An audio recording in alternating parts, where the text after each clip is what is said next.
What is up, everybody? Welcome back to the second edition ever of the KTSW chat on the JTM. Unfortunately, we don't have Josh with us today. We'll miss him for sure, but we do have DeShaun Hartley, Amanda Geyer, and Connor McKinnon, all my friends and more than friends that I met at KTSW. Hey, be careful. Be careful there. I thought you were about to call me a friend again, and I was like, Oh my gosh. Well, what we're back here for, we're here to talk about two things. First, we'll get into the new head coach of San Marcos High School, DeShaun Hartley. I'm weak. No. I forgot to announce. No, the pinch is back, in the words of Connor McKinnon. Steven Pinchback came back to San Marcos High School. He will actually be on the JTM this Friday, so look out for that. That will be a good one. I can't wait for that one. I'm talking too much. I got like too much spit in my mouth. I need to take like a break here. But but yeah, and then after that, we're going to talk the Rattler football team and their schedule that got released today. So just reactions, because like a day after we recorded the last KTSW chat, Pinch announced on Twitter that I'm coming back. And it was like, just kind of like, oh, shoot, for all of us. Like nobody really expected it. So yeah, what were y'all's first like reactions from that? I'd have to say relief for one. I mean, after being on that chat for 7 hours waiting for an announcement to be made and not being one, and recording the reactions, then find out a day later on Twitter that he was staying, it just kind of relief, because I talked about last time that the fact that you have Coach Soto leaving and now you have Coach Pinchback, who may have left, now he's coming back, which is absolutely huge for San Marcos in this program, because I think they need some stability from a coaching standpoint. And I was just really happy that he's going to be coming back, because the access he's allowed me and you and everyone else has been fantastic, getting to know them not just as coaches and players, but actually know who they are as people and individuals. It's really awesome to see, and I'm just glad that he's back generally. I was super excited. Jude and I were on a walk when we found out. I was talking to my aunt, and then he just starts freaking out, and I was like, what is he doing? And then he told me Pinch is coming back. So I was really excited. Like Connor said, just like after finding out that Soto was leaving was really hard and everything. And so it was just nice. Sorry, that was my sister. But it was just really nice, like knowing that he was going to be coming back, and like not just like I'm sorry, my parents are so distracting. Bro, you should shut your door. That's a great idea. Oh my God. I'm not going to lie. The first time I seen something walk behind Amanda, I was scared. I was going to be like, someone's behind you. That was so befriended. It's just, For our audio only listeners, go watch the YouTube to see that that just masterful work of video. This is high quality content. Our real lives. Yeah, I was really excited, and I'm excited that he's coming back, because I just started building my relationship with him. So I only been there for like this semester, well, like half the semester kind of, but just being able to see him like through this one season, I'm excited to see what he's going to do next season as well. for me, I don't know if I'm more excited that he's coming back or we don't have to sit through 7 more hours of waiting to see who the coach is for DeSoto ISD. Listening to that meeting, not only did we wait 7 hours, but we actually were listening to like some of the points that they were hitting in the meeting. I know this is kind of off topic. Well, I mean, it is on topic, but we listened to some of the things that they were going through in DeSoto, and we're just like, dang. So now to hear that Pinch is coming back to San Marcos to continue building this monster that he's been talking about from day one is something that I'm sure all 3 of us are happy. Well, 4 of us are happy to see. And I'm glad he made a decision that was best for him, you know, and his family. I know, like we talked about, he has a daughter that goes to Texas State. Yep. So moving back to DeSoto, you know, I don't know how that would affect the family situation or whatever. But just to see him coming back, it's really good for us and for him also. Yeah, like in regards to the family thing, being able to like live in, you know, you can driving distance in like with your parents from like the school that you're at is huge, because we all know how expensive apartments are. I mean, I went to the dorm my first year just to like get in the dorm and kind of move out, but I live in Kyle, so My voice sounds like crap right now. That's But no, and so I mean, being able to live at home like is really a huge relief, not having to pay rent. So I can understand how that would be huge for his family and saving money. Also, during social distancing and quarantine, a lot of people are living with their parents and stuff. And a lot of people are like not liking it. Like Yeah. a lot of people want to just be by themselves and at that apartment. So that's a good point, Jude. Like living with her parents, I know it saves money, but then again, for some of us, we just want to be by ourselves at our apartment, or just, have somewhere to stay besides our parents' house so we can have that freedom, especially in college. That's like the first time you really get your own freedom. But I feel you. Saving money is also better. It depends. It also, like, I'm blessed with my parents, because my mom is she kind of just lets me do my own thing. Like, I have to do some things around the house to help out. But other than that, she's like, you're 18 now. Like, I'm happy that you're not getting into debt like I did. But you can just she kind of just lets me do as I please, which I'm very blessed with for sure. I thought you were older than that. What? He's 19. He's 19. Did I say 18? Yeah, you said 18. I don't know what I'm talking about. I'm 19 years old. 20 next month. How does she know more than you? It's This okay. is- He didn't remember my birthday, so it's okay. It's January 30th. Yeah, now you know. I don't even get mad at people that don't remember my birthday. Like that's one specific day. Like if I'm not trying to remember your birthday. Yeah. I don't even know my birthday. Like, I got to memorize. Connor doesn't even know his birthday. Well, it was just funny because then he snapped back at me and said, "When's my birthday?" And I She said, knew. June That's usually 13th. what happens. I was like, It was the first time she asked me to. So I got a mulligan, like in "You were golf. beating me on my birthday." It was only once. Just don't Everybody makes forget. mistakes. He's trying to, like, let's please move on from this topic. He said it would carry over. We already knew. Yeah, we knew were it. talking before this episode, just BSing. So some of that banter is going to come in here. But yeah, just getting back to Coach Pinchback being back, like, how important is this? And specifically, I kind of want to start with you, DeShaun, because like the Texas basketball high school circuit specifically from your time in it, and being recruited and all that. So just how important is it to have a guy like him in a place that's like San Marcos that obviously has a lot of resources and a lot of attractiveness, but at the same time is trying to build? Right. So most of recruiting, I'm not going to say this because I don't know how it is now.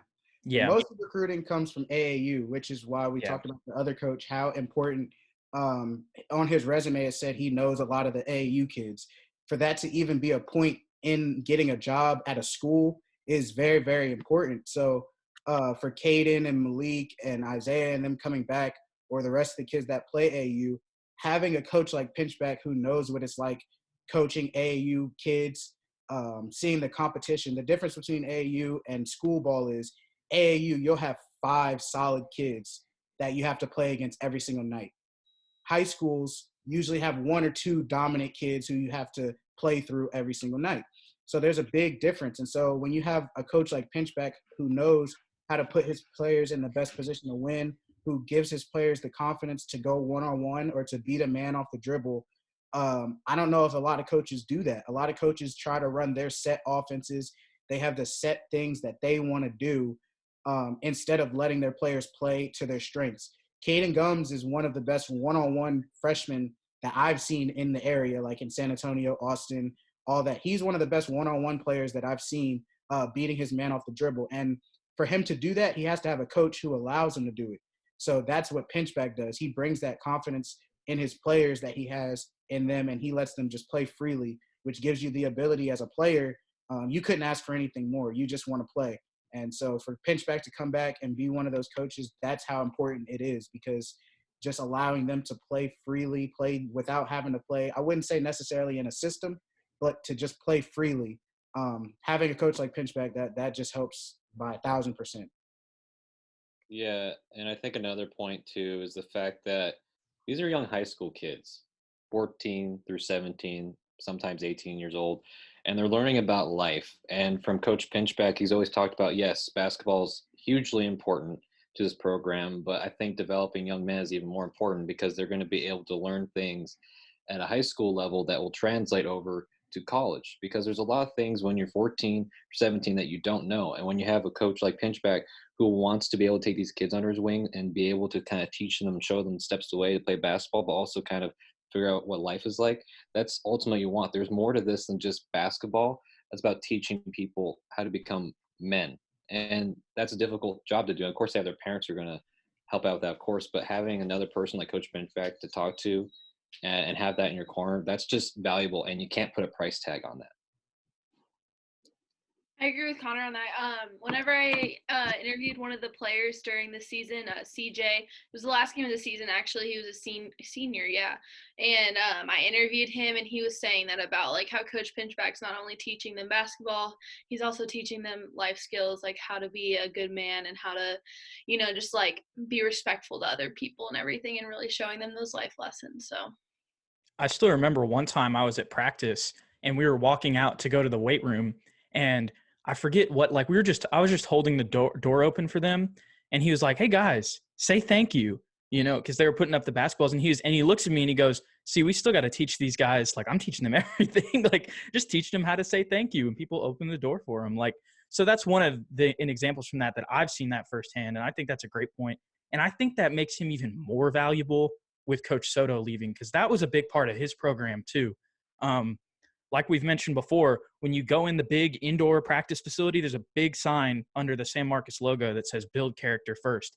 And I think Coach Pinchback definitely embodies that.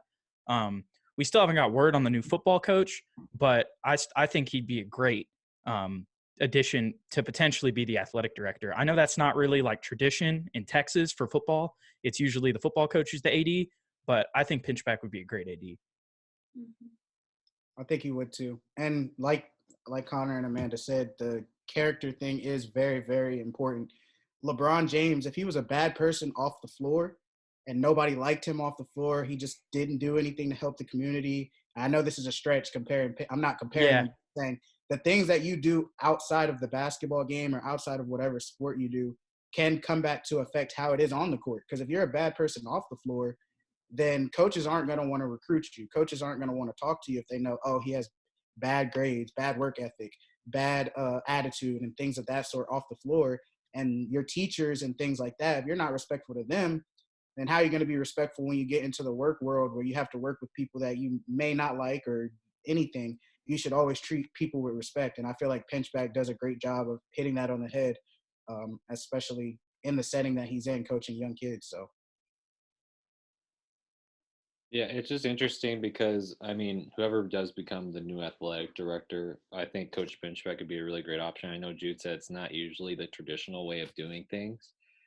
I don't know what the situation's going to be. I know we're going to hit that topic real soon about the head coach for football for San Marcos. It's going to be an interesting kind of way they're going to deal with that. But I think the biggest thing is the character. How are you going to build these young men up when they leave? Because as you mentioned, DeShaun, there's a bunch of life skills that you need to know in order to be successful in the workplace, college, building connections. There's just a lot of things that go into it. And Coach Pinchback is a really great example of how he's able to talk with everyone and be able to get everyone on board to be part of this. And it's just really amazing to see that he has ability to bring people together. And I hope that can translate to each one of the athletes, and it'd be really cool to see what he can do if he is athletic director for the next 5 years or even a decade, how much it's going to affect that school. Yeah, I think they need him now more than ever, like we said. And that's one of the reasons that he even said he felt like he wanted to come back. In the article he did with the San Marcos Daily Record, shout out to Drew King, one of DeShaun's coworkers, but also a friend of KTSW. Always been very nice to us and given us advice whenever we've been reporting out there with him. He said in that article that Pinchback, I'm having Alzheimer's. I totally forgot what I was going to say. No. Oh, it was that he felt like San Marcos needed him more than DeSoto. And I think also to an extent, because one of the things that also came out in the Greg Riddle article, he's the Dallas Morning News sports guy that was on Twitter talking about this whole thing, is that he reached out to Pinchback to talk about this, and the district didn't even get to basketball that night. Obviously, there's a big thing with all the stuff that was going on in the forensic analysis of the whole not paying their bond and having to borrow $14 million.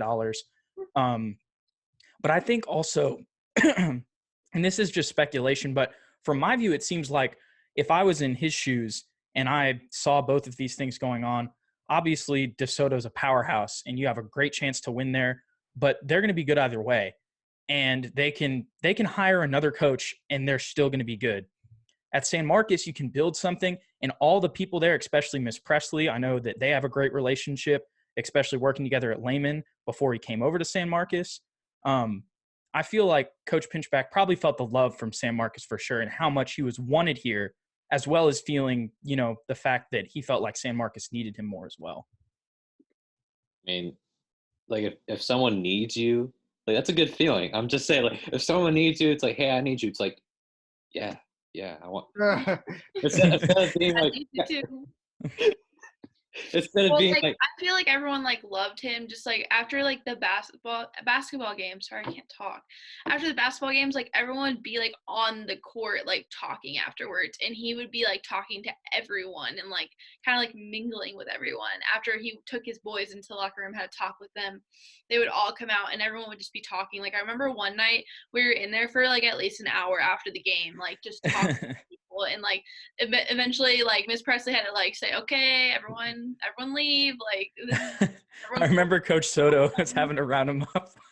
Well, like, that just shows you how much people like want to be around him, or really his team too, and just like just socialize with him and like talk to him and everything. So even like Coach Knapp too, like Coach Pinchback and Coach Knapp, they both will come up to us and ask like, hey, you need anything? You got everything? You're good? Like just double checking, and little things like that matter. And it's really impactful, the fact that they're just trying to help out as much as they can. And it's just really great to see that they're also like they have the product on the court, but they're also trying to like help other people along the way, which is it's amazing. It's really hard to put into words how much that means to just to be like, it's not about us, it's about the community, and which is hard to do sometimes because people sometimes are very selfish, but just that San Marcos as a whole is so open and so willing to help out each other. It's really a sight to see. And I think that goes back to like even one of the things that he told us in a pregame interview that his daughter told him. And I still remember this. I was telling my mom about this, and he actually texted and said that he listened to the last podcast we did and he really enjoyed it. So wanted to say shout out to Pinchback for listening. And like I said, can't wait to have him on the show this week. That will definitely be a fun episode. But I still remember this because it stuck with me, and I've even talked to my mom about this. It's his daughter said, what does family stand for, right? And it's forget about me, I love you. And I was like, oh my gosh, that gets me in the feels. But like seriously, if you think about the like culture that he's trying to bring to San Marcos, and one of the things that you were just talking about, Connor, like it really is like that is kind of the motto of like their team, like in the what he's trying to do. It's like forget about like what I'm doing, what can I do for you guys? And that's kind of what the whole culture he's trying to build. And I think the family as just the word family and like what it means, but also that acronym, I mean, just fits the team and everything they're trying to do there for the basketball team at San Marcos High School. They even have it across the shirts. Yep. Yeah, I was going to say about the shirts. Yeah, the shirts that we don't have. Yeah, we don't have the shirts hypothetically. I have it. But hypothetically, no, hypothetically though, those shirts I wear like all the time across my chest because it means something to all of us in a way. It just like the way that they present themselves, being a family is what they really are, and it's just it's great to see because I go when I went to high school. It's not about me, but like just in general, when I've been to high school, I'm sure you've been to high school. I don't know, like sports never felt like, oh, they're family. Nah, bro, I didn't have what they have. That's 100%. It's just it's really rare to see. I mean, I never saw that no matter what high school I went to. It was all cliques, and it was all, if you're not part of this, then you're out. But they're so welcoming to everyone. I was like, man, I wish I had high school like this. Maybe seeing the basketball players and how close they are. I mean, obviously we don't know like we don't know their social lives outside of basketball, but like just seeing them, like you can just tell they like enjoy being around each other. And I can't, like Connor said, like I hate to call them out, but I ran cross country in high school. I'm not gonna say where I went to high school, but like there's just a bunch of cliques in our team, which like kind of like divided us. And like a lot of people don't know, but like cross country is like a team sport. Like you're running for yourself, but you're also running for your team to like place, like to go to regionals and go to state. And so like you could just tell that like we didn't have that team because like we only went to regionals. We would never move on to that next level of state because we weren't working together. And you can just tell like they put everything into those games, which I really love. So My high school experience, I'm not gonna say, of course, like y'all know, I was on the basketball team, but like how Pinchback is with his players, and I'm not gonna call out my coach and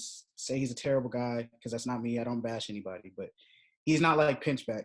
And for you to have a coach who's gonna give you the confidence to go to the next level or to try to be better on the floor, like simple things translate from on the floor to off the floor. Standing in front of your team, leading stretches, that translates to leadership off the floor. Working hard while you're in practice leads to working hard off the floor because you know what it takes to get to that next level. And so for me, I use that every day. Like when I work with KTSW, when I work with you guys, I make sure I try to work my hardest so that way if the person who's not working hard sees that person working hard, then maybe they'll be like, oh, maybe I need to step my game up too. You know, you can't change everybody, but Pinchback does a great job of that during off season. I know he said they were working harder than they ever have been. When he first came into the season, he said, I'm going to work them harder than they've ever worked. And so that right there is just setting the tone for what you're going to do on and off the floor. And Pinchback is so valuable when it comes to that. And I know we're using that word a lot, but he truly is really, really valuable when it comes to having a coach like that. Because not a lot of players, have coaches that are going to be on your side 24/7 no matter what. I wish I had a coach like him in high school. That's not, yeah. Yeah, me too. My coach was a band director like him. Band director. Actually, you know what? No, I did technically have a coach like him. My speech and debate. Yeah, my speech and debate coach. She's goat. But like sports coach wise, I never had anybody like him. So yeah, he definitely, man. Like, and we're talking about this, and it's like I'm thinking about it. I'm like, eventually he is gonna leave. Because there's no doubt in my mind that eventually he is going to go to the next level.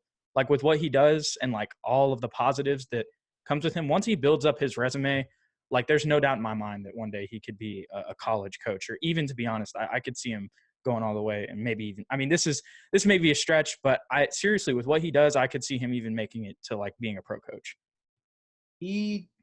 Texas State. I wish.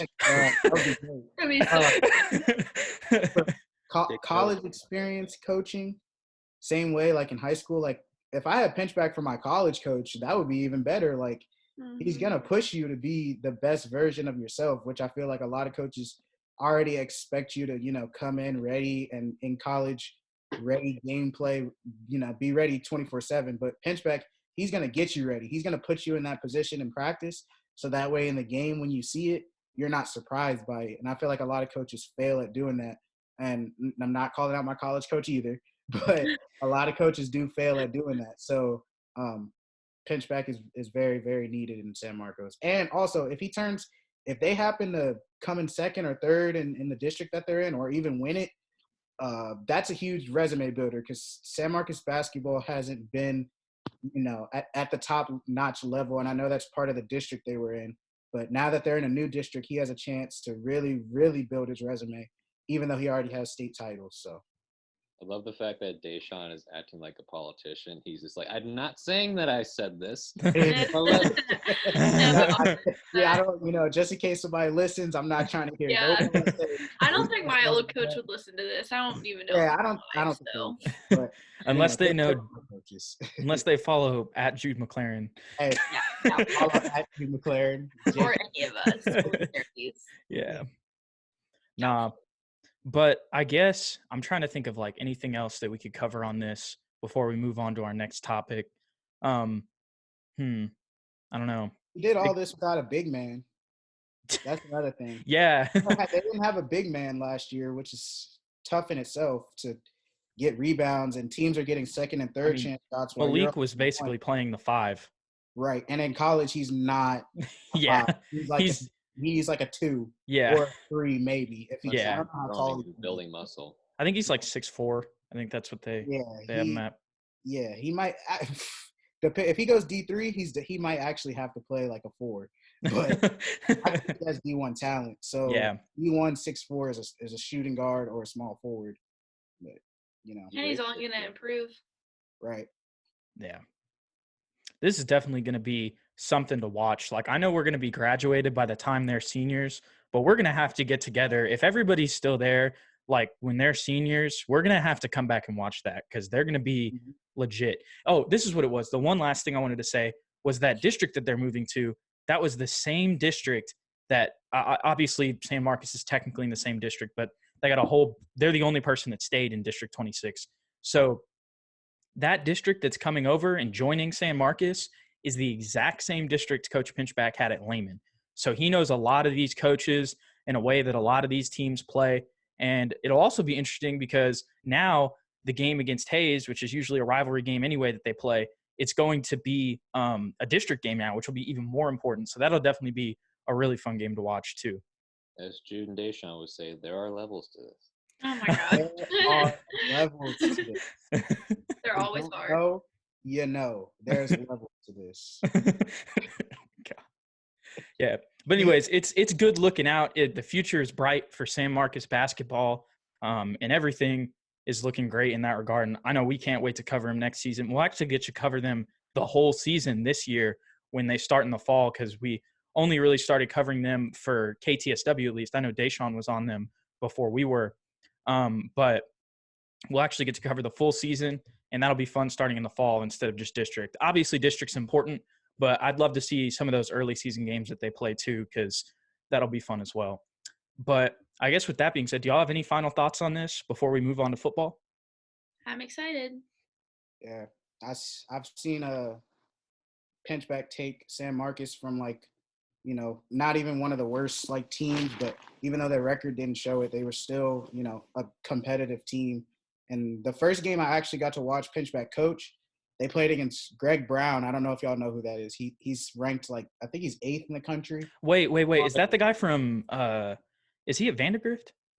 Yes. Yeah, that's what I thought. We played Vandergrift at my old high school. Yeah. He's going to I think he committed to Texas. I'm not sure. Yeah, he's like a top recruit. Yeah, he's a top recruit. So the first game I watched Pinchback coach, again, this team has no bigs. I watched them actually, I'm not going to say shut him down, but they made it very difficult on him from top to bottom. So that just shows you that Pinchback, he doesn't care who's on the floor, who he has. He just wants you to fight. And if you fight, then that's all Pinch can ask for. So. Hey, and he that's told me that before in an interview. He doesn't care who's on that floor. Tells everyone to fight the whole entire game, no matter if they're losing by 30 or winning by 30. They always got to put 100%. Yeah, and the philosophy too, which is interesting. When I've done halftime reports, when I've talked with him, he will break the halves in 2. So he's like, it doesn't matter what happens that last half. It's all about what we do here, which is interesting psychologically, to break down halves into separate games in themselves to keep the team there. It's just really interesting little things he does, and I'm looking forward to what strategy he's going to implement next season to watch the players grow. So I'm really excited. Yeah, and you mentioned Greg Brown. Do y'all know what happened in Pinchback's first ever state championship? Who they faced? Who was the star player? That obviously it was him and the DeSoto head coach as well, but he was still a part of that as an assistant coach. Do y'all know who the player they had to try to stop?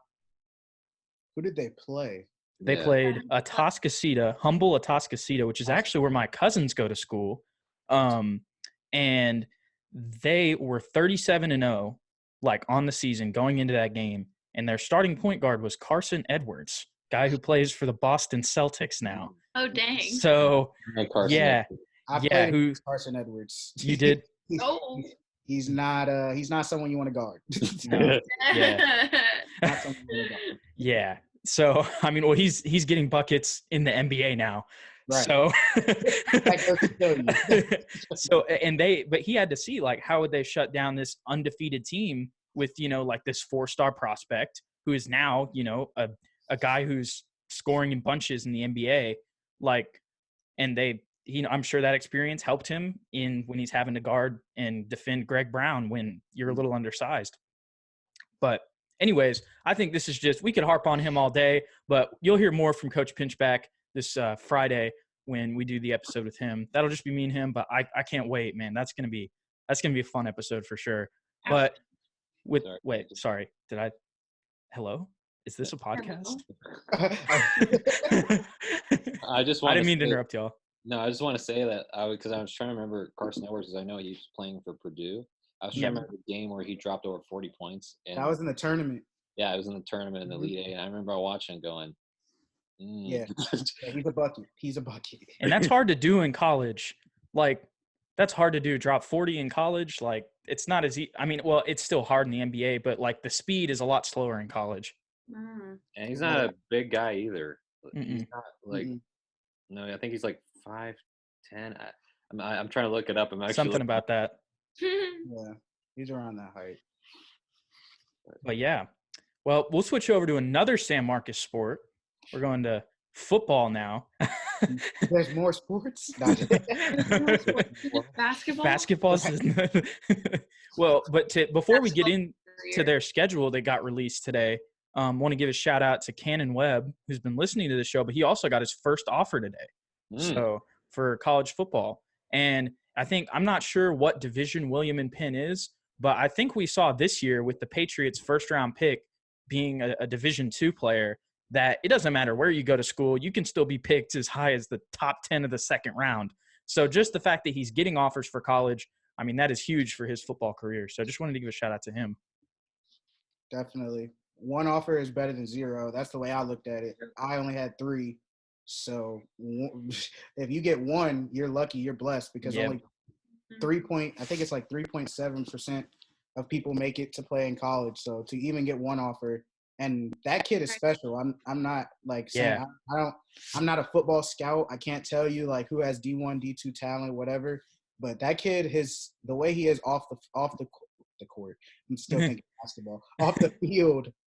He's a very special player, and I can't wait to see what he does in his senior season because I know he's working hard to try to get Defensive Player of the Year in the district. At least that's what he told me. That was his goal. So, and on top of that, sorry to interrupt, but he told me when he was telling me that he was listening to the first episode of this, he was working out while he was listening. So that's just one example of him, busting his butt.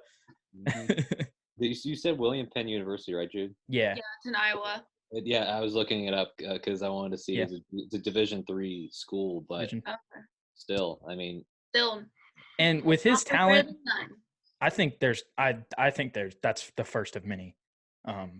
I think he's definitely going to get some more. He always started at D3 and always transfer. Especially if now that they're playing Lake Travis and Westlake, obviously they played like some big schools in Cibolo Steele and Judson and Westlake and Lake Travis and Clemens. But like there's going to be some people who are going to watch some Westlake and Lake Travis tape, and I guarantee you they're going to be like, "Whoa, who's this number 7 kid for San Marcos?" Right. I have a feeling that's definitely going to happen this season. I mean, he can play both ways too. I remember he made just this crazy like sideline catch when they put him at receiver at one point. I think it was the East Central game. But speaking of that, we should get into the schedule because a lot of their non-district opponents, the schedule was released today. Hopefully all goes well and the season happens. But a lot of their non-district opponents are former from their other district. They've got New Braunfels as well as East Central in there. And I think, let me pull it up. I don't. Hayes on there too. Hayes is a district game. I was talking about the out of district. Yeah, it's just East Central, New Braunfels. Do y'all know what the H is? The second team? I just told you. Wait, what was it? Holmes? Is that San Antonio? Yep. Yeah. Okay. So all San Antonio teams. That's North Independence NISD. Gotcha. What do you know about their team, DeShaun? Do you know anything? No, I just know they're there in San Antonio and they're green. That's all I know. Yeah. Well, those will be some interesting games too because they'll be familiar with New Braunfels and East Central. I think it'll be interesting to start the New Braunfels game first. I guess Amanda just disappeared. Yeah, I'm out of here. She said, "I'm done. I'm not podcasting anymore. I'm gone." All right, Jude. This is all you get. You only pay. We're not that bad. But I think it'll be good for them to play those teams because there will be some familiarity to start the season. Sorry, the rat was freaking out and barking downstairs. I'm glad you called him a rat on this show. Yeah. He Well, was barking. I had to go get him. So the bad. game, I'm definitely looking forward to is the East Central game. D'Angelo Roseman. I don't know if y'all remember what happened last year. Yes, but I remember. The I field goal off the side of the upright, the left upright. The doink, bro. Oh my god, dude, that was crazy to call. Sent the team Eagles into Bears. overtime. And then remember, San Marcos was supposed to win that game. They got hosed. They did. They did. Yeah, they got hosed on a flag, and Really bad flag. yeah, ended up losing the game. So I am looking forward to see what happens next year. I really wish San Marcos, sorry, as they want to say. Yeah. Oh my god. Yeah. I wish they would Yeah, have on that. scheduled Johnson, like last year. Dude. They played Johnson last year. So I wish that would have been a game because I wanted to see, Soto go up against, his old team. And Oh, why did they not put that up? That there? would have been crazy. That would have. And they like- played it last year, so I don't know. I guess they probably just had some San Antonio teams scheduled, and last year it was Johnson, and this year it's Holmes. So Probably. yeah, I'm excited for Westlake and Lake Travis. I'm not excited. I mean, I'm not excited. I shouldn't but, say it that. could be interesting. Like, Oh boy, my high school played those teams, so I were was. they in your district? Well, no, but they were we played them a lot, okay, Jude, but I just know they have good players there, and my little sister's boyfriend plays there, so I just know that Oh yeah, that's right. He plays for oh boy, Westlake. oh boy's the kicker. Yeah, well, he plays for Westlake on varsity, so that says a lot. But yeah, he's the kicker though. Sorry, Grayson, love you, but I know they're good teams. Nah, he was good though. You never know. Obviously. Things could happen. They could win. You never know. I know that's I'm scared, but you never know. Things happen. No. Yeah, right. Obviously, anything's possible. I don't want to, because we, on this podcast, unofficially, we support San Marcos. Sorry if KTSW doesn't like that, but this is the JTM, not me on air. So I have been 100% converted from being a Hayes Rebel graduate to a San Marcos Rattler. That's I got a fan. I have a San Marcos shirt. I was about to say I don't have any Hayes shirts, but I guess You have a Hayes shirt. Yeah, I have a Hayes shirt, but it's dry fit, so it's more of a workout shirt. If I could put San Marcos on it, I would. But anyways, but I'm gonna tell a story I said on Bobcat Radio one time, and I still remember because Kef replied to me on Twitter, and he was like, "Did you just say this?" But here's why I God bless those kids having to play Lake Travis and Westlake, because I still remember the first time I had to play Lake Travis my freshman year, and I was a fullback, so I had to block, right? And bro, I remember they walk off the bus, and I'm with my friend Jaden Patel, who's this skinny Indian kid, right?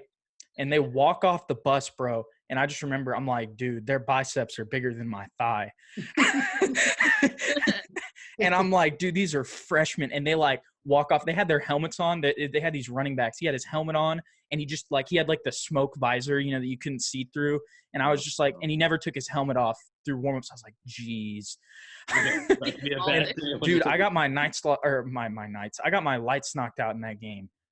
I went to block this linebacker, and he was just staring me down the whole time. And I'm like, God. Great. I'm like, this is not going to be good, because at this point we're already getting destroyed. It's 56-14 at the start of the first quarter or fourth quarter. And they put in, I was second string. And so they put in the second stringers, and I'm just like, oh God. And he's looking at me the whole time, and I'm like, and they're like, this is who you, and I know the play, and I'm supposed to block him. And I go, and I try to go low, because that's maybe I can, that's better. Yeah, and his thigh just goes straight into my face mask, and it was just black, and I saw stars. And I got up, I was like, oh Jesus, I have to do this again. I was like, first down. Dude, it was so bad. It was so bad. Anyway, so that's why I'm like, gosh, bro, I feel, but hey, I know the one thing about that San Marcos team is they will bust their butts every single game, no matter who they play. I still remember they scored first against Judson. I still remember that. Did. I mean, that takes – I mean, you got to – that was also because of Takai, because he could beat a lot of corners, and he ran a great slant route on that. But, I mean, oh, gosh, I feel for him a little bit on that one. But, you know, there's always belief no matter what. And I still think, like I said this last year, I think if they were in this district last year, they would have won way more than one game. I feel like they would have definitely beat some teams because this is a very top-heavy district. There's kind of Lake Travis, Westlake, and then Hayes has gone 8-2 the past 2 seasons, to be honest. And this is no hate, but they started running the slot T, and that's kind of cheesy in high school. You know what I'm saying? Mhm. Like, so because before then, like my senior year, we went 4-6. Like, I think we made the playoffs, but we were like the last team. And that's an example of how top heavy the district is. Like, you could make the playoffs going 4-6. But yeah, the thing also is though about Hayes is while they've gone 8-2 the past 2 seasons, they've been matched up against Judson in round 1 both years and have gotten blown out both years. So yeah, but I think what that shows is that, you know, there can be an 8-2 team in this district that when they go and play with, you know, I guess you could say the big boys, it's not a comparison. So I think that shows just kind of, not to disrespect any of the other teams in this district, but I think that this is a very top-heavy district. There's kind of Westlake, Lake Travis, and then Hayes has been fairly good the past 2 seasons. And then everybody else is, I mean, this is no offense to any of these kids. I know they're working hard, but they're just, it's definitely, I don't think it's as strong as the district they were just in from top to bottom. Because I remember there was this crazy stat when we were playing Smithson Valley. And Smithson Valley came in 4-4. And basically every other team, all their 4 losses at the time were to undefeated teams, and they had outscored every other team they played like 270-40. So that's just an example of like how, you know, basically deep that district that they were in was. So I think this is a great move, not only for basketball, but also for football. And keep in mind when you look at Westlake High School, they have a few notable names that went there. I don't know if you know Drew Brees, Nick Foles, 2018 Super Bowl MVP. No. And champion. Yeah, the Super Bowl champs Eagles. Yeah, and Justin Tucker, the savage kicker for Baltimore. It's intimidating when you have People like those that. type of names in that high school. And you know Westlake, they're coming. They always come. Well, they won state last year. We're Yeah. scared. So, yeah. You know what it is. Yeah, we know. I'm not as worried about them losing to these teams. I'm more worried about how close they can keep it. And not only that, getting a new head coach. Yeah. Depending on what – I know, Jude, you probably can speak to this more than any of us can because you watch a lot of – Is Charlie making noise? No, that's not Charlie. What is it? Don't blame it on the dog. What is it? What is the noise, He's man? minding his own business. He is chewing on his toy. Well, it's coming through the mic. Mommy. I love how he blames me right away. Okay, No, I continue. blamed your dog, not you. It's not about you. It's about the dog. The dog's doing nothing. Bro, I can hear him through the mic. You Man, can't. Charlie. He's laying down. All right. Anyways, after Charlie rudely interrupted DeShaun Hartley. Dang, Charlie. What's See chocolate? nothing. Anyway, back to what I was saying. The new coach, I was going to say Jude probably can speak to this more than I can or any of us can because he watches a lot of college football, but how important having that coach is and what kind of offenses they like to run. I don't know why everybody's giggling. Because I can still hear this dog. It is not Charlie. I can't pay attention. Get him out of here. He's kicked out. He's kicked out of the podcast. I did not invite Charlie on the JTM. I invited you. Okay, well, we're a package deal. Then you're fired. Then both of you are fired. All right. Anyway, DeShaun, I'm so sorry. So you're talking about college offenses. Can you please say that one more time? I would say that you probably know more about the college offenses and how important what offense you run and what your personnel is and how you can run those offenses. So I was going to ask you, how important is it with this new coach, and how important is it with his offense that he's going to implement to this team? Like, are you asking what the offense should be? Like, in my opinion? Not what it should be, just like how important is it that this coach comes in and establishes what he wants to run? Do they want to be a running team? Do they want to be a passing team? How important is it for that coach to come in there and do that? Because it's going to be his first season, and he's not going to know all the players. He's not going to know what they're going to, dominant at, or be able to really put them in a position. Especially with Corona, you might not even get your two-a-day practices that you would usually get with your players. So that's what I was asking, how important that is. It's kind of tough because it's really important. Because, like, one of the things, of course, y'all know what I'm about to go. Y'all know what school I'm about to go to here. Yeah, But I mean, it's on my shirt and my hat. But seriously, one of the things that I think was a huge difference for LSU this year was Joe Brady, right now the offensive coordinator for the Carolina Panthers. And one of the things that he did when he came in was he said, okay, let's do what our players do well, right? And that's what he's doing in Carolina now. He's like, look, I don't know if the system's going to be, it could be like LSU, or it could be completely different. We're going to look at what these players can do and what they do best, and we're going to put them in the words of Jake Spavital, we're going to put them in situations where they can be successful. Complimentary football. Yeah, complimentary football. No, but seriously, like, I think, and it is really tough because when it comes to, like, the offense, the good news is you have a quarterback in sophomore Isaiah DeLeon who can spin the ball 60, 70 yards as a sophomore. That's huge, right? And he's athletic. He plays basketball and is one of the top players on the team for basketball as well. So I don't know. It's going to be really tough with Corona because it's like there are a lot of high school coaches, like I said, like Lesko, the new Hayes coach. He came in and was like, all right, this is the system we run. This is what we're going to run. And it's won them games, but it hasn't gotten them to the next level at the same time because they get blown out in the first round every year. Yeah, they have an 8-2 season, but it's not going to work when you go play Judson. You know what I mean? Because that's a 1-3 matchup is what they've been in, a 1 seed versus a 3 seed, which you would think, oh, that'll be a decently competitive game. Like the 1 seed will probably win, but when you run the slot T, like that can win you a chip in 4A, but that's not going to do it in 6A. So I think when it comes to offenses, like I said, what you need to do is you need to evaluate your personnel. You need to see what they do well and base the offense off of that. Like base the offense off of your personnel, not what, your system. Because I think what the kids can do effectively is going to make you ultimately more successful if you tailor your playbook to what they do well. But like you said, DeShaun, that's really tough to do right now with the coronavirus and everybody being quarantined. I don't know what's going to happen. Hopefully things go the right way, and then maybe they can get some practices in the summer. But at the same time, they haven't even hired a new coach yet. And I don't know what's going to happen with that. I don't know if he's going to want to bring in his own staff. I don't really see that being a possibility for San Marcos High School because, like you've mentioned this, DeShaun, they have a coaching shortage. It looks like Coach Sierra, Coach Strunk, all those guys are staying. Coach Strunk was the guy who released the schedule today.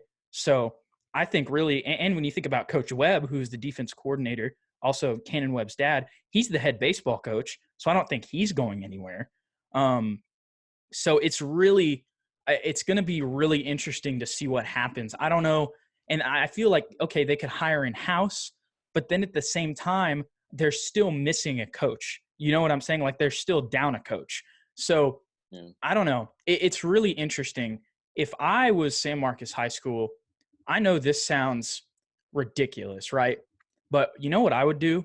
And this is going to sound crazy, but seriously, I know that Coach Soto and Coach Spavital had a good relationship. I would call up Coach Spavital and I would be like, hey, is there anything you can do to help us with this coaching search? Because Coach Spavital knows like how attractive of a community that San Marcos is, right? And I feel like if he could somehow help them with the sales pitch for that and be like, hey, look at these facilities. Their press box is better than ours.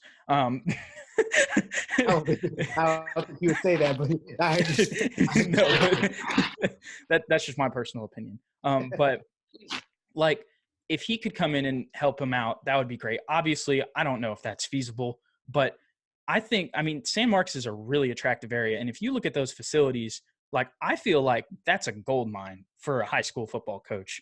I know, like, yeah, you're not having like the consistent like players that, you know, Lake Travis and Westlake has. But at the same time, I mean, you've got guys like Cannon Webb, and you look at Isaiah De Leon. I mean, that's a quarterback that you've got for 3 years who is looking, you know, very talented, led the team in the same district with all those players as a freshman team to 8-1. That freshman class coming in is, I mean, they've got a lot of talent on that team. I still remember Coach Soto was telling us about one of their freshman linebackers was 6'2", 185.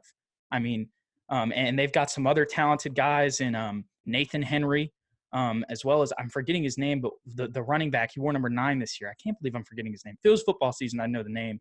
But he was a beast. He's got a lot of talent. And those guys were just a lot of young players that are athletic and, you know, sophomores. So I know we saw Nathan Henry, also another athlete, played basketball. So there's a lot of athletes on this team that are getting better and better. And it's going to be interesting to see how things play out for sure, especially with a new head coach. So I'm not sure exactly how that's going to work out, but I hope that somebody who is a head football coach who is, you know, I don't know how else to put this, but a good one, you know, and looks at this and says, hey, there's definitely something brewing here. I think when it comes to a new head coach, you're going to need someone to replace Coach Soto, which is going to be extremely difficult because what he did from a locker room standpoint, galvanizing the locker room together, and what he knew how to work with what he had. And I think that's what you're going to do, Jude. Like you said, you're going to need to build a system around what you have, because you look at Westlake and Lake Travis, they are going to out physically. They're just bigger. They're just bigger kids, and they're just going to dominate you physically. So you got to figure out a way from a schematic point of view to be able to beat them with your brain, your intelligence, be able to put the ball in different places and get athletes out in space and try to create something. So when you're a coach, you got to be able to work with what you have. And I think also what you mentioned, Jude, and is the facilities. They're very attractive. And if you're a coach, there's a lot of you can work with. But I think I thought you were going to say you want head Coach Spavital to be the new head coach. No. I was like, oh, Like, no. I don't think you believe. No, but I think you're right, Jude. I think About the if you're same able to. What'd you say, DeShaun? DeShaun, what did you say? Did you say they win more games? I said they'll have about the same record as Texas. Let me stop. Oh, yeah. How many games did Texas State win last year? I'm sorry. 3. 3? San Marcos won 1? Mm-hmm. Pretty close. Pretty close to me. Pretty close to me. Anyways, I think just getting a coach who can implement a culture for that locker room and then using the skill set that football team has to its benefit, I think is going to be the most advantageous for everyone. And that's going to be kind of difficult to do because of this whole pandemic and trying to find a coach who's willing to come over. But hey, use what you have. If San Marcos, you know, whatever. That's how I feel. Nah, you can say it however you want on the JTM, Connor. Yeah, good. We won't get in trouble. So to say it. You won't get any angry emails. Yeah. Oh my god.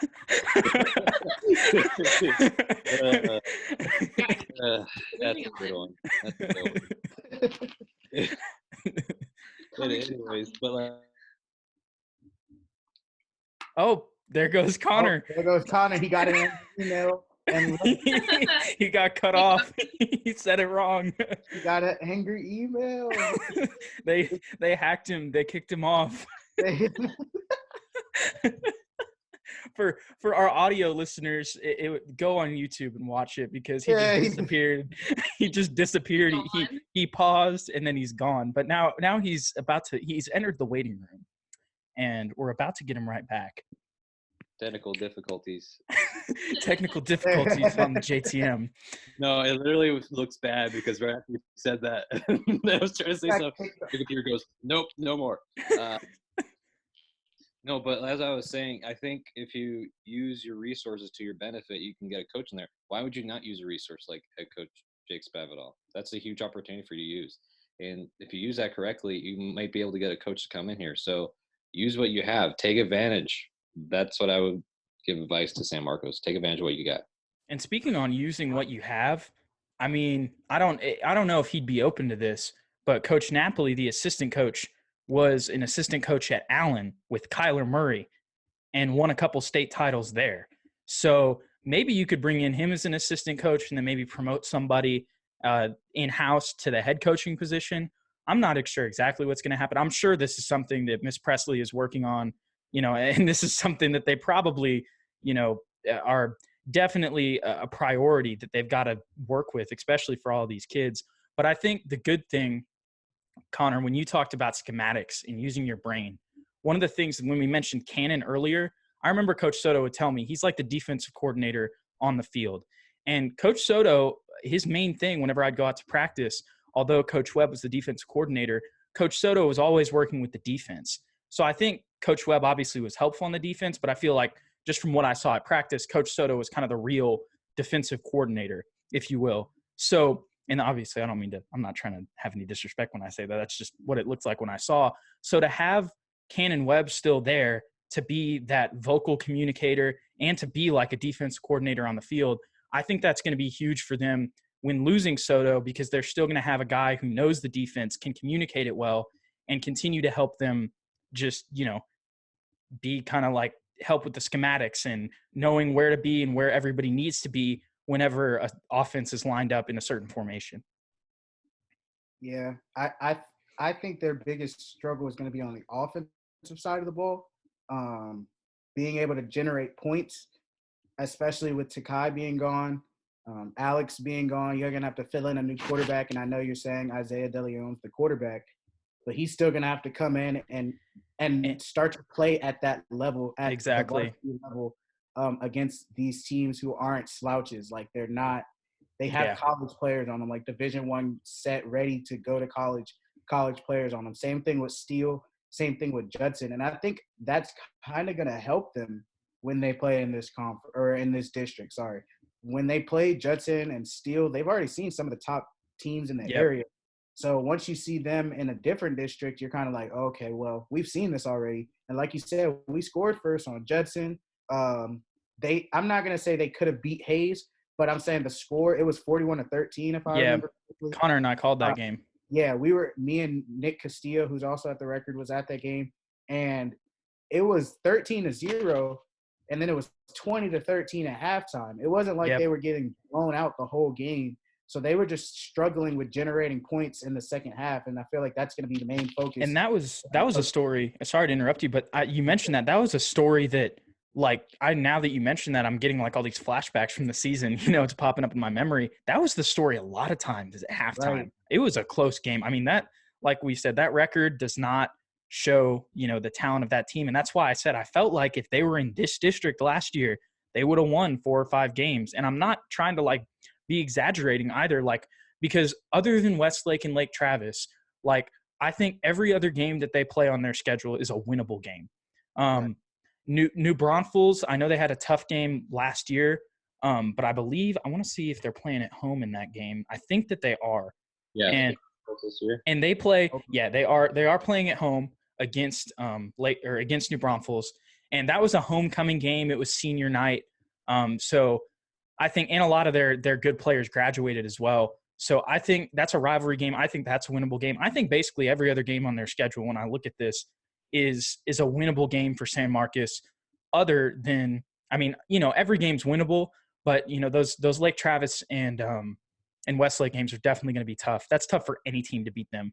Like I said, I mean, usually one of them is in the state title every year, and Westlake's the defending champs. So that's tough for anybody to beat them. But really, they've got I think, like I said, this is a top-heavy district, and the other teams like Del Valley, Aikens, Bowie's a solid team, but once again, a winnable game. So very winnable. The silence. The silence. Paying attention to Charlie in the background. That's what I was laughing at. I don't know what he's doing. You got to hearing it, and I was trying to keep it together, and then I was trying to listen so I could say something, but man, that was It hard. didn't work out. It didn't work out. I'm kind of Anyways. scared because he's sniffing and I don't know what he's about to do, to be honest. All right. So do y'all have any final thoughts on San Marcos High School football next season? I just think From the schedule. I mean, you're going to have tough teams to face no matter what. It's a new district, so that presents its own problems. But the first thing that San Marcos needs to do is get a new head coach. That should be priority one, because look, you have the schedule, but you can't really do anything. So you have a head coach, and the fact that the head coach is a difficult situation because you need to start preparing. Like, you need an off season to be able to prepare with the new head coach and learn what their tendencies are. So that's just the number one thing right now for high school, to get a new head coach. Mm-hmm. And it sucks too with all of this quarantine stuff. I don't know. I know the stay-at-home order's been lifted, but that doesn't mean that necessarily people are leaving their houses. But at the same time, I wonder, because, like with Isaiah De Leon, we don't know this for sure, but it seems like he's probably going to be the starting quarterback next year. If, this would be a great time right now to be, usually they'd have a spring game. We would have reported that as well for KTSW. And it would have been time to get the pads back on and to get some chemistry going, especially chemistry with receivers. Because if you're going to, anytime you bring in a new quarterback, one of the things you need is an off season to get acquainted with your receivers. Once again, I'm about to bring up LSU. We got the counter at 2 LSU mentions for this podcast. But one of the things that Joe Burrow said, the reason that he felt like last year they weren't as effective and explosive on offense is because he came in the fall. So he didn't get a whole summer and spring to build chemistry with Jamar Chase, Justin Jefferson, Terrace Marshall, Racy McMath, whoever. Where this offseason, they had a full offseason, a full spring to work together to build that chemistry. And that ultimately made them so much more effective than they were last year, and the best offense that LSU has had ever. So obviously LSU is not San Marcos High School, but at the same time, having that connection with the quarterback and their receivers. And I feel like, last year they ran the spread. And I think that as far as I know, the offensive coordinator, Coach Sierra, is still there. So if that offense is the same, and he's a good offensive coordinator. He coached Cliff Kingsbury at New Braunfels when he was at New Braunfels High School. That was one of the things that Coach Soto told me, a real cool tidbit. So if he stays, they've got an effective offense where they're running the spread. And in a spread offense where you're passing the ball a lot, that's even more important. And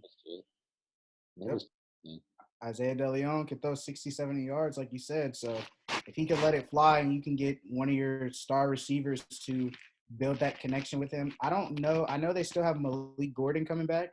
And Nathan Henry, though. That's the one that I'm really excited for at receiver, because he was a monster last year. Right. But then they also lose Matt Dixon, who's going to Texas A&M Kingsville. Yep. When I was at his signing day, the one thing that I really noticed about him was that kid blocks his tail off. Yep. So if you don't have anyone up there – oh, go ahead. Sorry. No, I didn't mean to interrupt you. I was going to say, if you don't have anyone up there to block for your quarterback, they're going to be in trouble. But I don't know who's going to fill in those slots. And maybe Malik and Nathan can take over for Takai. Both of them together could probably put up his numbers. But Takai was special by himself, just as an individual talent. So that's hopefully, for sure. The receiving core of this team can step up and do what they need to do. I also remembered a sophomore just now, Davion Towns, I believe is his name. He was like a 6'3", 6'4" receiver. So I think Malik Gordon, Nathan Henry, as well as Davion Towns, that I mean, they're going to have some receivers coming up. And I don't know about the receivers on the freshman team too, because like we said, I mean, I know that obviously they're freshmen, and, coming up to varsity is a very different story than playing against other freshmen. But when you're playing in that district and you win 8 games and you beat Judson, Steele, Clemens, New Braunfels, ironically, every other team other than Canyon, Right. But like, when you're going up against their freshmen, I mean, those are guys that are going to be star players on the varsity team eventually at those powerhouse teams. So I think there's got to be a lot of talent on that freshman roster. You don't just win the district for nothing. And so I think there will be a lot of guys, new names that are sophomores this year that we probably haven't even heard of that will make a lot of plays for them as well. And you still got Kaduso Ogunbasi. We haven't mentioned him yet, but I remember, I forget which game it was, but there was like one receiver that was going off. I think it was Greg Eggleton from Smithson Valley. And he was going off the entire first half. And then they put Kaduso on him in the second half. And like for the rest of the game, he basically didn't have a catch. So he's another key player for them at cornerback. They've got some talented DBs in him and Cannon. Oh my gosh. But yeah, anyways, I guess we're coming to the end of KTSW chat number 2. DeShaun's face. Start crying. Oh Lord. Goes back to being bored in quarantine. If y'all are listening on the audio podcast, first of all, thank you. But yeah, go watch the YouTube video for sure. There are some funny moments throughout this one. So definitely go check that out. Oh, I don't think I've mentioned this on the show yet. So just wanted to say also, huge shout out to everybody who's been like listening recently. The past 2 episodes, since we did the first KTSW chat on here, I've had the past 2 episodes have been my most listened to episodes ever. So shout out to everybody for coming out, and shout out to y'all for joining and helping me out with that. The audio podcast is the most listens I've ever had.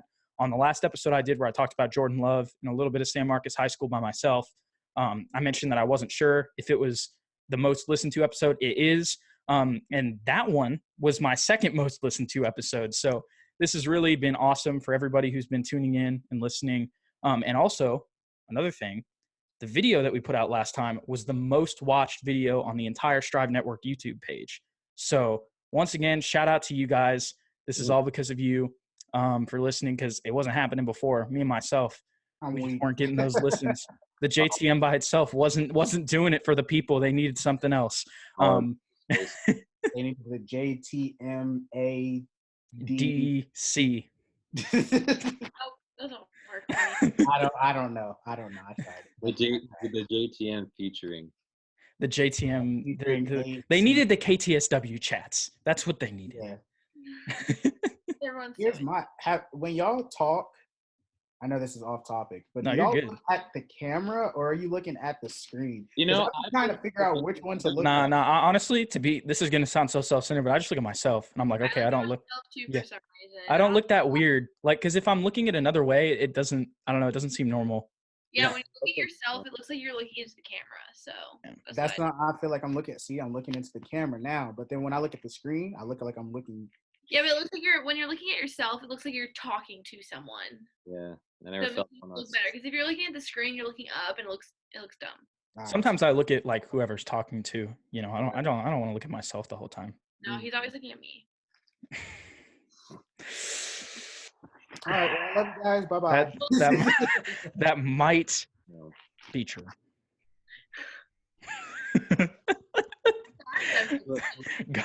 God bless. No, we talked about the listeners, Jude. Yeah, like you got more listeners, but you're only missing one. We all know who that is. Oh God! What are you talking about? Huh? That sounded seductive, you weirdo.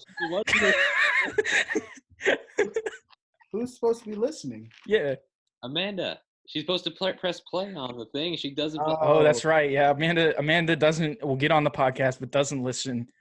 She won't listen to 5 seconds to give me the play, to give me my 5 cents on Anchor.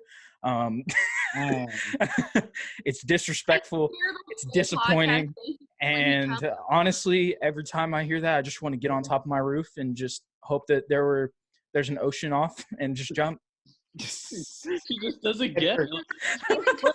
Ivan. Oh, this is quality content on the JTM. All jokes. Amanda is ecstatic about that comment. Yeah, I don't think this is all jokes for Amanda, but Connor, this is hilarious. He literally tells me about the podcast, so why? I don't. Right, you can't hit play. 5 cents. But look, it's like 5 cents a day. What can that do for you? Right. You know how they have the arms of the angels. That is how Jude feels when you don't listen to his podcast.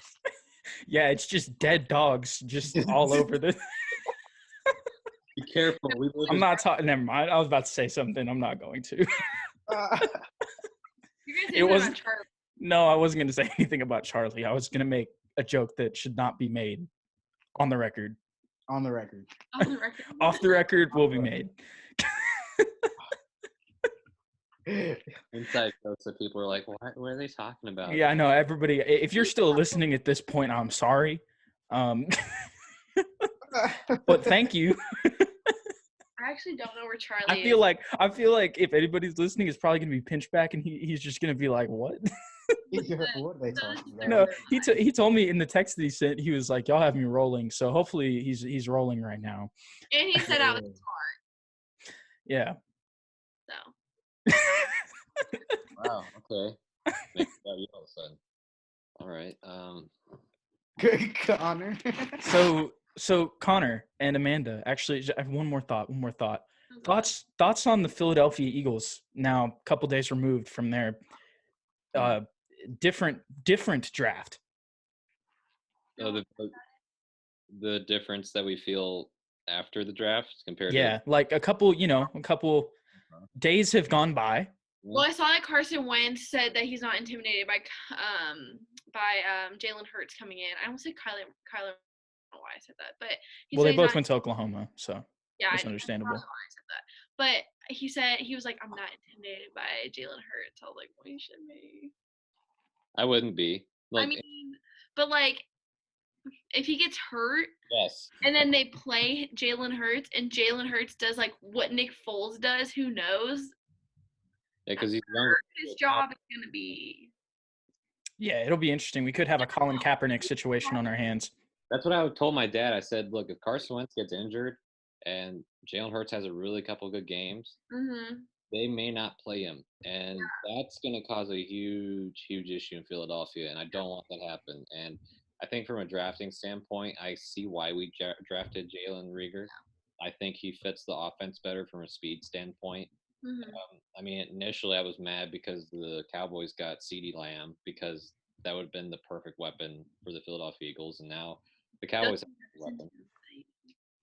Well, I didn't think he could get worse. You know what? Y'all hold this down. I really gotta pee. I can't hold it. I didn't think he could get worse after the draft. I thought the Eagles might have got worse. Honestly, I feel like they wasted picks. I don't know because they have good draft picks besides Jalen Hurts and Jalen Reagor because they got a guy Clemson who's a really good safety, and actually the last Clemson safety they drafted was Brian Dawkins. And Brian Dawkins is one of the best Eagles to ever. Thing is, does Brian Dawkins have a ring? No, but he's. Or they went to the 04 Super Bowl and lost. Man, they cheated. The Patriots. Keep in mind, the Patriots during that 04 Super Bowl, Terrell Owens came back a few weeks after he broke his leg, like 7 weeks. And went off. Over 100 yards. Mm-hmm. And that was a good game. And the Philadelphia Eagles, I'm not sure what they're going to do. I honestly think that they got better overall because they got Darius Slay.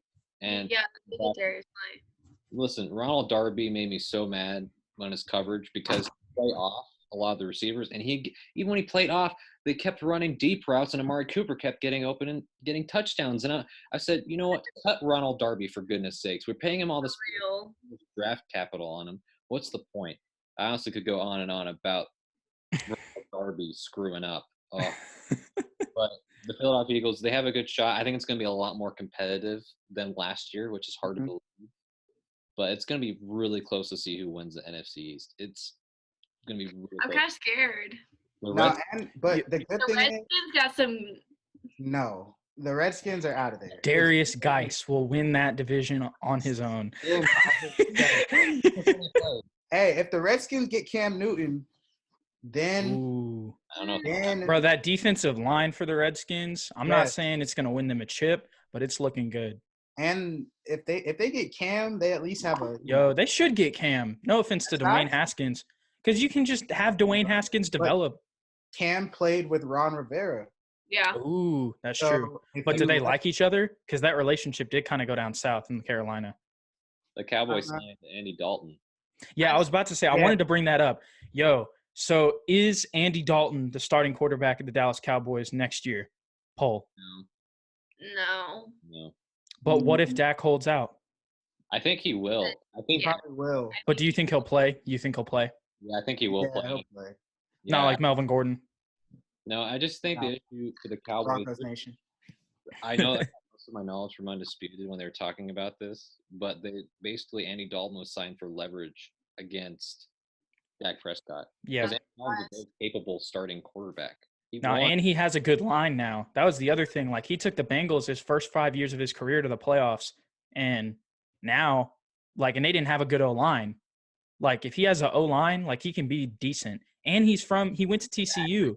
So, like, I feel like, you know, a lot of times when players are, like, near their home, they're more comfortable. They're in a better mood. It's familiar. And they may play better. Listen, that Cowboys offense, if Dak Prescott plays, it's gonna be really, really tough to beat them. It's just when you get CeeDee Lamb, Oh, it's just crazy. And then you have Zeke Elliott, and All that to go 8-8. well then, Man. every year the Eagles play their first game against the Cowboys is always at their stadium. It's never at the Eagles stadium. It's so not fair. Nah, it kind of is fair That though, is fair. because then y'all won the game to put y'all in the playoffs. I know, I was there. That's what I'm saying. So that's kind of, I mean, We you got to shut go. them down in that game. I remember, like, they did not even This is come all she ever talks about. Nah, I'm just so fun. that division. I was That right division. there. No, I'm just playing. I'm glad you got to go to that. I know, I was almost on the field. It was crazy. And, like, we totally shut down Dak and Zeke. Like, Dak crazy. was slightly injured during that game, but coming in. But Amari Cooper didn't play well either. He dropped passes. Exactly. They all sucked that game. Nah, Amari Cooper's terrible on the road. He's 5 terrible. years, $100 million. Y'all better pray CeeDee Lamb and Michael Gallup and those receivers. Michael Gallup drops a lot of passes too. People don't realize that. Steven, everybody's getting mad at me in the KTSW chat for not knowing who this man is.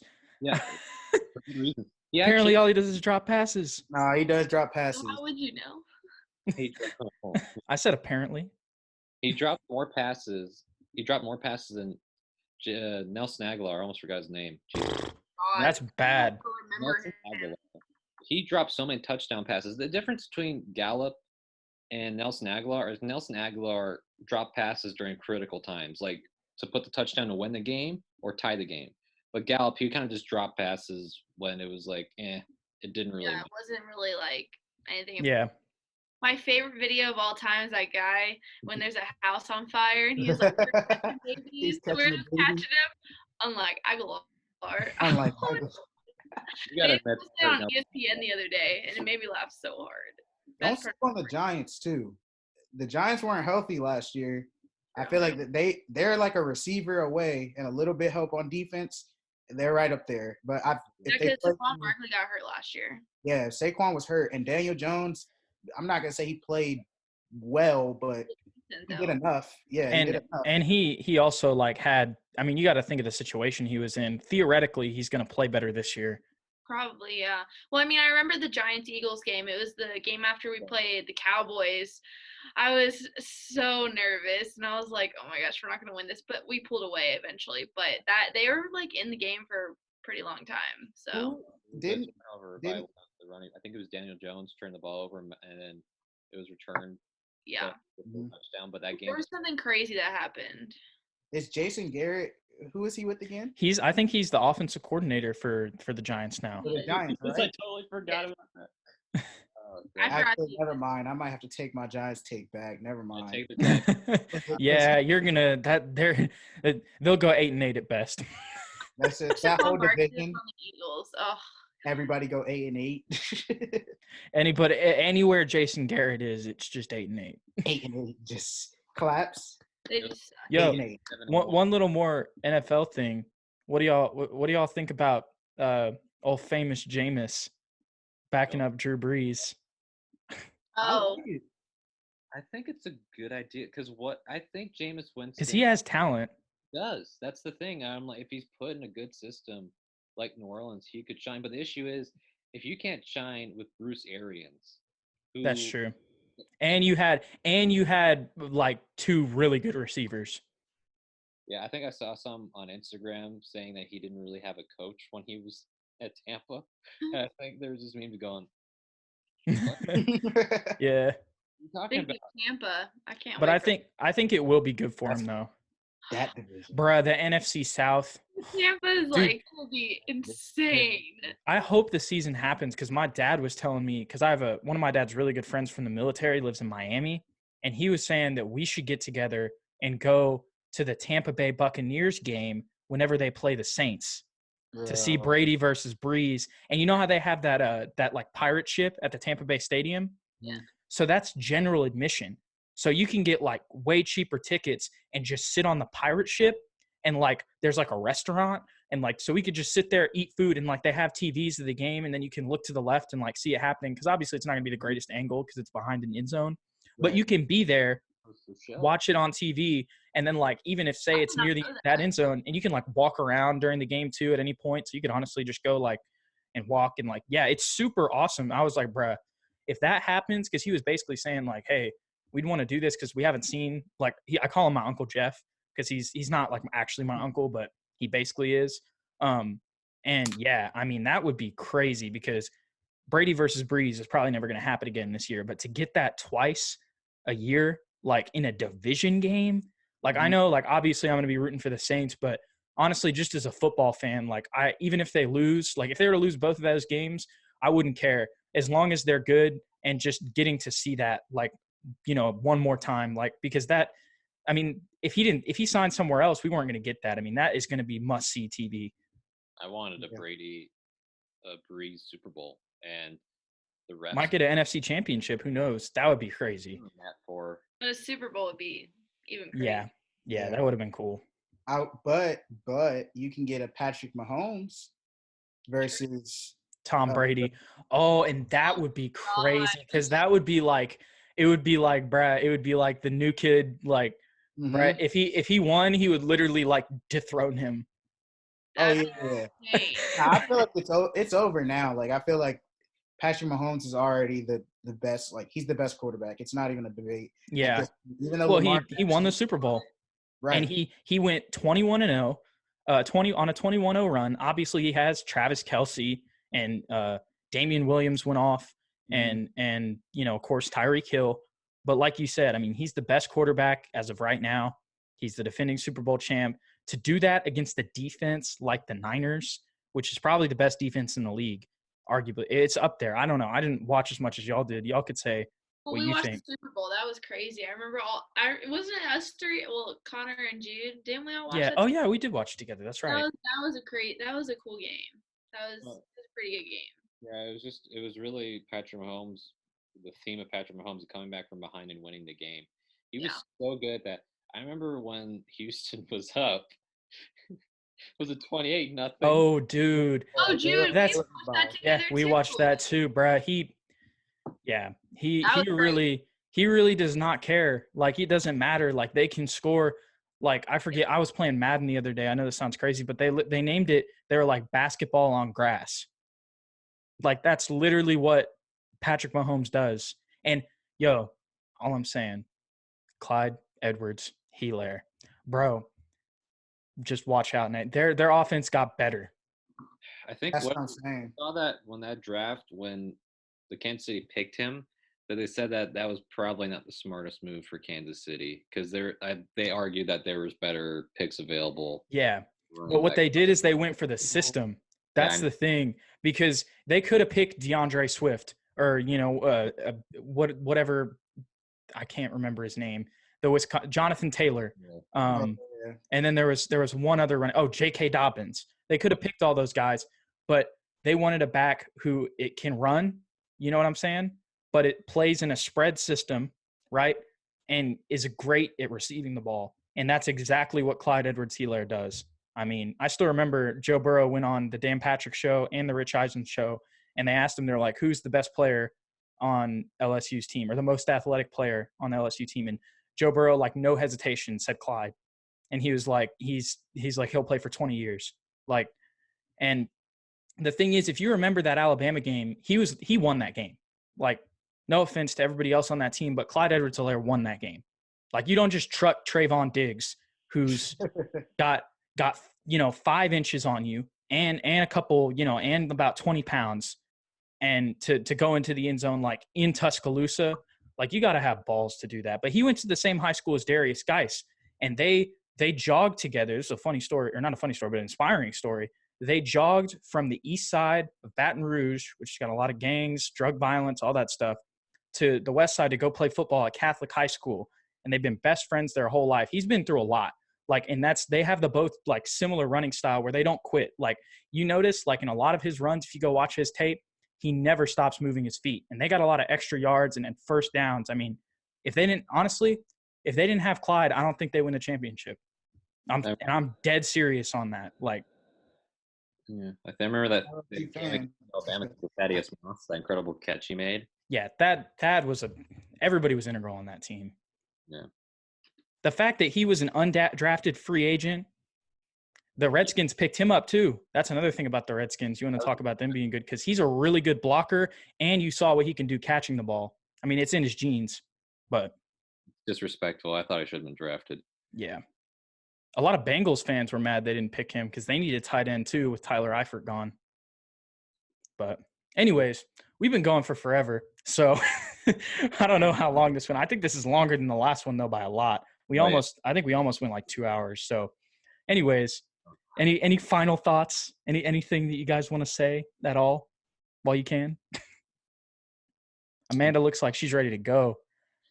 I'm hungry. I want to go eat food. I'm kind of being honest, yeah. DeShaun Hartley. DeShaun, how do you feel about – so I'm interrupting you. I hope San Marcos enjoys me as the new coach. That's what I was about to say, bro. I needed your statement on that. I hope they accept me, one day. And I hope I can be loved as Pinch, like Pinch is. She's just going to see this and be like, what? I know. We're going to be joking about this. Well, he listened to the last one too, so that's probably what made him laugh. But watch, we're joking about this, and then in like 4 years or something, like DeShaun really is going to be like one of his assistants or something. I plan on being a coach. Really? So. Hell, bro, I'm just saying, you got connections there. You do have connections there. If you hear it, let me graduate, and I'm there. Hey, I'm saying, bro, imagine, because you'd have some people to work with. I mean, you have some players. That's true. Anyways. Guns elite. No. All right. Well, thank you guys so much for coming on again. I truly appreciate it. I know we bantered a lot, but yeah, I truly appreciate you guys and everybody who's listening. If you listened this far, I'm amazed. You're an OG. You are legit. In the words of DeShaun, you are goated 100%. Because you just sat through some stuff you didn't need to sit through, to be honest. But yeah, thank you guys so much for listening, and I'll catch you guys next time. Look out for the 2 episodes that are coming out later this week. On Thursday, I'm interviewing a family friend who is an offensive tackle at North Alabama. And we're going to talk about his journey coming up through JUCO and getting an offer to D1. It's FCS, but it's still Division I football. And like we said, no matter where you play, I mean, you can get drafted, especially at FCS schools. And then also look out for Friday when we interview Coach Pinchback. I'm going to talk about his come up at DeSoto High School, how he got to where he was at, and just kind of also pick his brain just like why he is the way he is, because obviously we're so enamored with it. But yeah, thank you guys so much for listening. For Amanda Geyer, for DeShaun Hartley, for Connor McKinnon, this has been the JTM.